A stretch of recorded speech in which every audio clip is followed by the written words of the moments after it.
ಮತ್ತೊಮ್ಮ ಚಾಚೂಡ ಸುದ್ದಿ ನೋಡ ವಿಶೇಷ ನಮ್ಮ ಕಡೆ ಸುದ್ದಿಗೆ ಸ್ವಾಗತ. ಸರ್ಕಾರದ ರೊಕ್ಕ ಹೆಂಗ್ ಹಾಳು ಮಾಡಬಹುದು ಅನ್ನೋದಕ್ಕೆ ಇಲ್ಲೊಂದು ಸಾಕ್ಷಿ ಐತೆ ನೋಡ್ರಿ. ರೈತರ ವಿರೋಧದ ನಡುವೆ ಚಿಕ್ಕಮಗಳೂರಿನಾಗ ನಿರ್ಮಾಣ ಆದ ಸಣ್ಣ ವಿಮಾನ ನಿಲ್ದಾಣ ಅವ್ಯವಸ್ಥೆ ಕೇಂದ್ರ ಆಗೈತಿ. ಈಗ ಈ ವಿಮಾನ ನಿಲ್ದಾಣ ಉಪಯೋಗಕ್ಕೆ ಬಾರ್ದಂಗ ಆಗೈತೆ.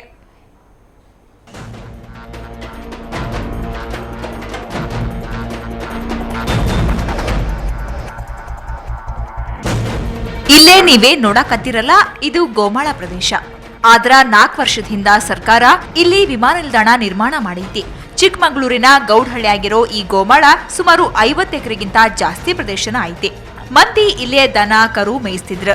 4 ವರ್ಷದ ಹಿಂದ ಜಿಲ್ಲಾಧಿಕಾರಿಯಾಗಿದ್ದ ನವೀನ್ ರಾಜ್ ಸಿಂಗ್ ಅವರು ಪ್ರವಾಸಿ ತಾಣ ನೋಡಕ್ ಬರೋರ್ಗೆ ಅನುಕೂಲ ಆಗ್ಲಿ ಅಂತ ಗೋಮಾಳ ಜಾಗದಾಗ ಲಘು ವಿಮಾನ ನಿಲ್ದಾಣ ಮಾಡಿದ್ರು. ಆದ್ರ ಈ ಲಘು ವಿಮಾನ ನಿಲ್ದಾಣ ಯಾವ್ದು ಪ್ರಯೋಜನಕ್ಕ ಬಾರ್ದಂಗಾಗೈತಿ.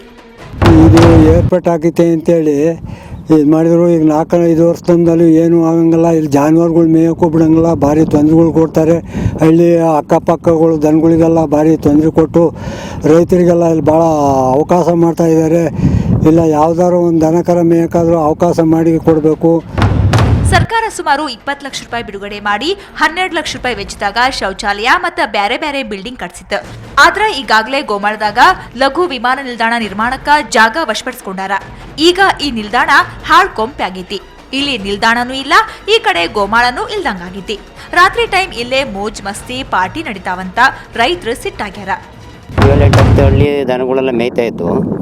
ಈಗ ಒಂದು 3-4 ವರ್ಷದಿಂದ ಬಂದು ಈ ಕಡೆ ಏರ್ಪೋರ್ಟ್ ಮಾಡ್ತೀವಿ, ಚಿಕ್ಕ ಏರ್ಪೋರ್ಟ್ ಮಾಡ್ತೀವಿ ಅಂತ ಹೇಳ್ಬಿಟ್ಟು 2 ದಿವಸ ಆರಾಡ್ದು 3 ದಿವಸ ನಿಂತೋಗಿದೆ. ಇವತ್ತಿನವ್ರಿಗೆ ಏನು ಮಾಡ್ತಾಯಿಲ್ಲ. ಎಲ್ಲ ತಂತಿ ಬೇರೆ ಹಾಕ್ಕೊಂಡು ಒಂದು ಗೋಮಾಳದ ದನ ಮೇಯಕ್ಕಲ್ಲ, ಒಂದು ಕರ ಮೇಯಕ್ಕಲ್ಲ. ಈ ಸುತ್ತ ಕಡೆ ಇರ್ತಕ್ಕಂಥ ಹಳ್ಳಿಯರೆಲ್ಲ ರೈತರೆಲ್ಲ ದನ ಕರುಗಳೆಲ್ಲ ಮಾರ್ಕೊಂಡ್ಬಿಟ್ಟು ಗೋಮಾಳ ಇಲ್ದಲೆ ಇವತ್ತು ವನವಾಸ ಪಡಿಸ್ತೈತಿ ಅಂತ ಪರಿಸ್ಥಿತಿ ಬಂದಿದೆ ಸರ್. ಚಿಕ್ಕಮಗಳೂರು ಜಿಲ್ಲಾ ಪ್ರವಾಸಿ ತಾಣ ಆಗೈತಿ. ಹೀಗಾಗಿ ಸಣ್ಣ ವಿಮಾನ ನಿಲ್ದಾಣ ಅಭಿವೃದ್ಧಿ ಮಾಡದಿದ್ರ ಹೋರಾಟ ಮಾಡೋದು ಅನಿವಾರ್ಯ ಅಂತಾರ ಇಲ್ಲಿ ಮಂದಿ. ಆಲ್ದೂರು ಕಿರಣ್, ಸುವರ್ಣ ಸುದ್ದಿವಾಹಿನಿ, ಚಿಕ್ಕಮಗಳೂರು.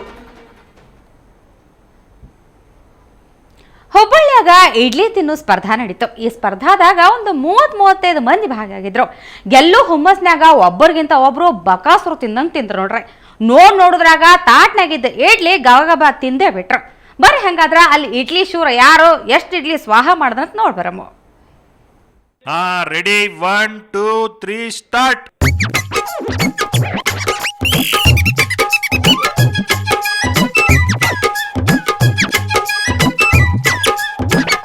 ಹಿಂಗ ಇಡ್ಲಿ ತಿನ್ನಾಕು ರೂಲ್ಸ್ ಮಾಡಿದ್ರು.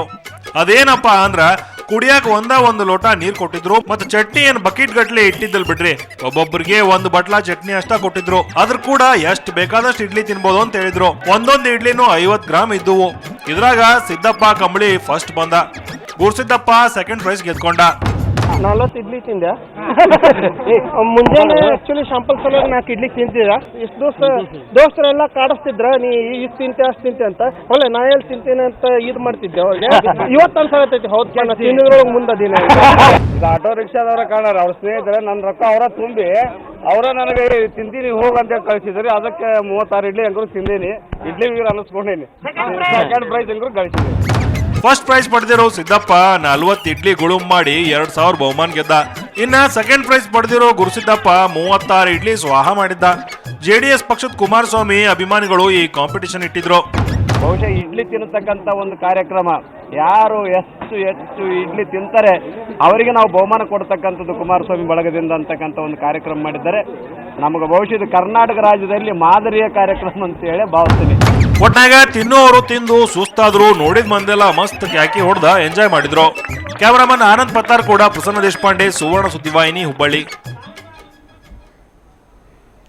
ಈಗಿನ ಜಮಾನದಾಗ ಅಣ್ಣ ತಮ್ಮ ಕೂಡಿರೋದ ದೊಡ್ಡ ವಿಷಯ ಅಂತದ್ರಾಗ ವಿರಾಜಪೇಟೆ ತಾಲೂಕಿನ ಬೇಗೂರು ಊರ್ನ್ಯಾಗ ನಾಯಿ ಮತ್ತ ಬಾತ್ಕೋಳಿ ಅಗದಿ ಒಡಹುಟ್ಟದವ್ರಂಗ ಅದಾವ್ ನೋಡ್ರಿ.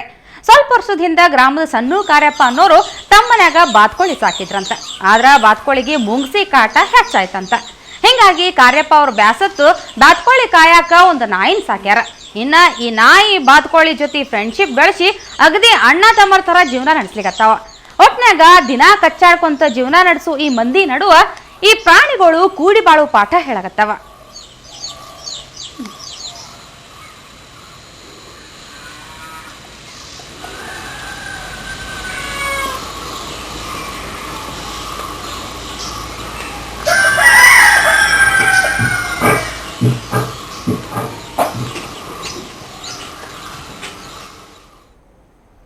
ಇದು ಇವತ್ತಿನ ನಮ್ ಕಡೆ ಸುದ್ದಿ. ಮತ್ತೆ ನಾಳೆ ಚಾ ಚೂಡ ಇಟ್ಕೊಂಡು ಕಾಯ್ತಿರಿಲ್ಲೋ ಶರಣ್ರೆ.